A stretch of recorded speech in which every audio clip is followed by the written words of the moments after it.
our friend works. This is all the face you're going to see of me because I am shy. So have fun with that. Now, hello world of YouTube. I had advice from a friend to do chapter reading for a book that was really loud. So I've decided to step into this, which is a romance novel. I don't know how saucy it is. I requested something that was relatively simple. I did also buy Bridgerton, the first book, but I'm gonna get through this first hurdle first. Anyway, so yes. So cool. I'm just going to. Oh god, haven't really thought this one through. I'm gonna be honest with you. I'm just going to do this and hopefully with progressively get better. I'm just going to do this chapter by chapter because I am tired. I work detailing as my day job and it's exhausting on the best of days. So, okay. I also don't know how many people. I don't know the interpretations. I've never read this book before. I will probably leave the blurb itself inside of the comments. Not the comments, the description of the video, because I don't want to say it on the video, because if I read it before I read the book, it's probably going to put me off, because that's just how my brain works. So, yeah. I don't know if I'm going to put accents into this or not. I'm just going to read the book and see where it takes me. Okay? So, chapter 1. I'm assuming it's Kenna.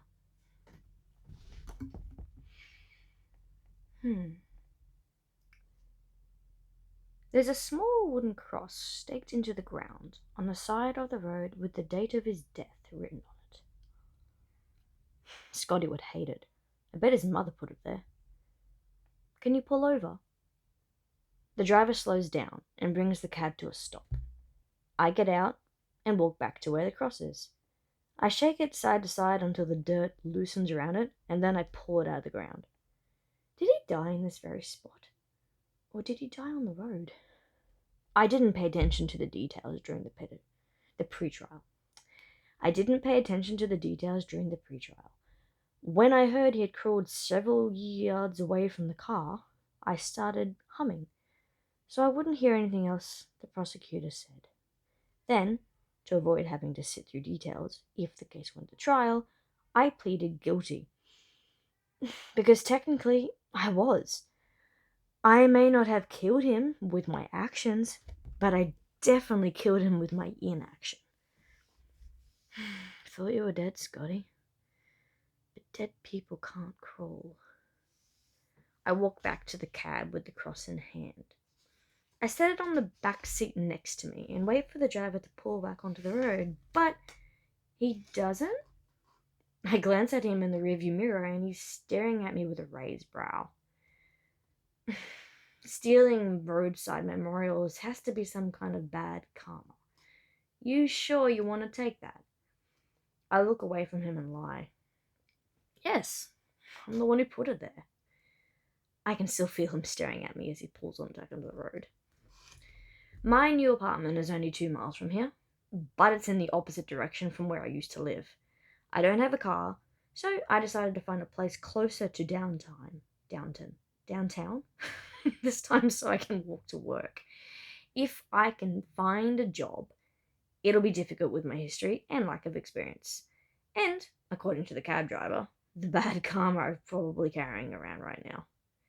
Stealing Scotty's memorial might be bad karma, but one could argue that leaving a memorial up for a guy who verbally expressed his hatred for roadside memorials could be bad karma as well. That's why I had the driver take the detour down this back road. I knew Grace had probably left something at the location of the wreck, and I felt I owed something to Scotty to remove it. Cash or card? The driver asks. I look at the meter and pull out cash and tip out of my purse and hand it to him after he parks. Then I grab my suitcase and the wooden cross I just stole and make my way out of the cab and up to the building. My new apartment isn't part of a huge complex. It's just a single standing unit, flanked by an abandoned car lot on one side and a convenience store on the other. Plywood covers a downstairs window. Beer cans in various stages of decay litter the property. I kick one aside so that it doesn't get stuck in the wheels of my suitcase. The place looks even worse than it did online, but I expected as much. The landlord didn't even ask for my name when I called to see it, if they had any vacancies. She said, "We always have vacancies. Bring cash. I'm in apartment 1." Then she hung up. I knock on apartment 1. There's a cat in the window staring at me. It's so motionless, I start to wonder if it's a statue. But then it blinks and slinks away. The door opens and an older, tiny woman stares up at me with a disgruntled look about her. She has curlers in her hair and lipstick smeared to her nose. "I don't need anything you're selling." I stare at the lipstick, noting how it's bleeding into the wrinkles hugging her mouth. "I called last week about an apartment. You said you'd have one available?" Recognition flashes on this woman's prune-like face. She makes a sound while looking me up and down. "Didn't expect you to look like this." I don't know what to make of this comment. I look down at my jeans and t-shirt, and while she walks away from the door for a few seconds, she comes back with a zipper pouch. $5.50 a month. First and last month's rent is due today. I count out the money and hand it to her. "There's no lease?"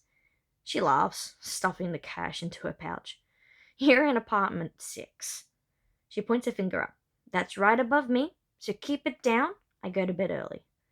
"What utilities are included?" "Water and trash. But you cover electric. It's on now. You have 3 days to get it switched into your name. Deposit is $250 to the light company." Fuck. 3 days to come up with $250? I'm starting to question my decision to come back so soon. But when I was released from transitional housing, I had 2 choices: spend all my money trying to survive in that town, or drive 300 miles and spend all my money in this one. I'd rather be in the town that holds all the people once connected to Scotty.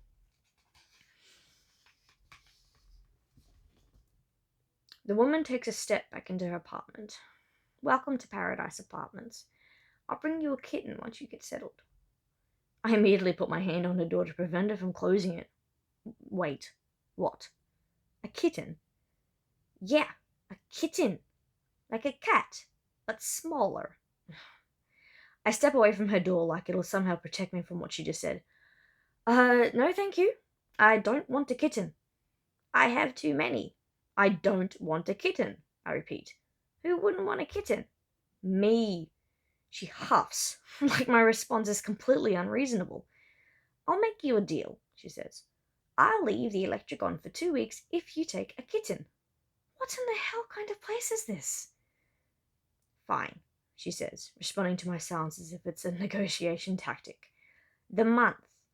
I'll leave the electric on for the whole month if you just take 1 kitten."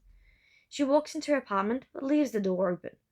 I don't want a kitten at all, ever, but not having to spend $250 on an electricity deposit this month would be worth several kittens. She reappears with a small black and white orange kitten. Black and white orange kitten. Wow, try that again. She reappears with a small black and orange kitten. She places it in my hands. "There you go. My name is Ruth, if you need anything. But try not to need anything." She goes to close the door again. "Wait. Can you tell me where I can find a payphone?" She chuckles. "Yeah, back in 2005. She closes her door completely. The kitten meows. But it's not a sweet meow. It sounds more like a cry for help. "You and me both," I mutter.